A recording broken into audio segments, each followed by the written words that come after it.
and we will make America great again.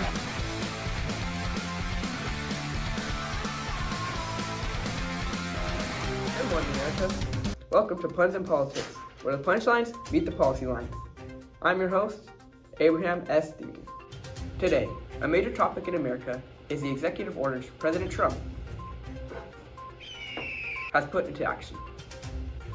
Trump signed an order to extend the TikTok ban to 75 days. I don't know about you, but I actively use TikTok. Speaking of TikTok, Sean, TikTok, we're on the clock here. Sean F. Kennedy here, we're interviewing this kind gentleman here on his opinion on the TikTok ban extension of the 75 days. What's your opinion on this, sir?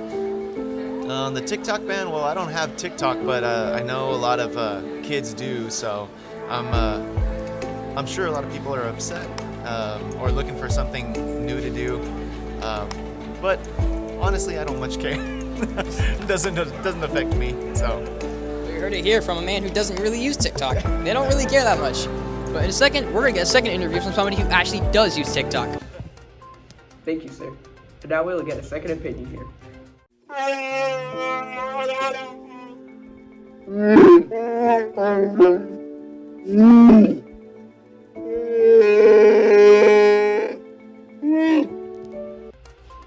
Thank you.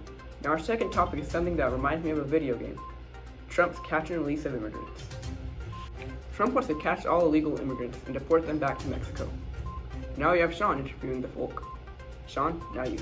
Alright, so here we are. We're interviewing this kind gentleman here on what he thinks about the topic of Trump's catch and release. So, sir, what do you think about this?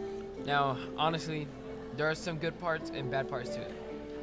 I think the good parts is obviously there's bad people, like people that come to America that are immigrants. But I just think that it's wrong that, we're sending all of them back, Because what about the ones that are trying to start a new life, What about the ones that probably have a bad city that they're living in, a bad town they're living in? Think about it. There's gangs in Mexico. There's gangs in a lot of places, especially most of the people that are coming from Mexico. And you just got to think of that. So why do we have to remove them all unless we can only remove the ones that are actually coming here to be a criminal? That's what my opinion is. That's a pretty good point that you have there. But what Trump's going for here is what he's stating is he's focusing on all the bad people, because currently there are a lot of immigrants that are mass coming in from the border who provide drugs to cartels and everything. And if you do know, Trump has considered cartels to be a terrorist group now. That is true, but I'm just hoping that it doesn't get out of hand and then we start deporting the people that are, not part of the cartel, not terrorists, That's just my opinion on it. Well, you heard it live here. This is PMP, back to you. Like I was saying, it reminds me of Pokemon. Catching them and releasing them to fight. Anyways, our final topic, Trump changing the Gulf of Mexico to the Gulf of America. Wow, I agree with our president, really making sure Mexico ain't got anything with us. Sean, you know what to do. Alright, this is PMP reporting. My name is Sean F. Kennedy, and we have our person reporting here. State your name. Big Stack. We're going to cover the topic on how Trump decided to change the Gulf of Mexico to the Gulf of America and how it affects him and his community. So what do you think, sir?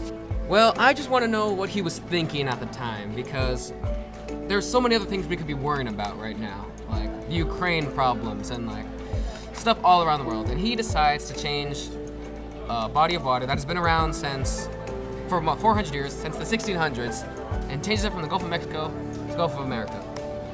Now, what I want to know is his reasoning behind it. Is he trying to make us look more intimidating, or is he trying to prove a point? I'm not really sure, to be honest. This was very uncalled for, and just the reasoning, why change it after all these years? You heard it here. This man, most people don't know why he did it. From what I believe, I'm pretty sure it's because he just wants the separation from Mexico. That seems clear to me. All right, this is Sean F. Kennedy reporting live here. Back to you, Abe. Thank you all for watching. This is Puns and Politics reporting live. I'm Abraham S. Dinkin, signing off.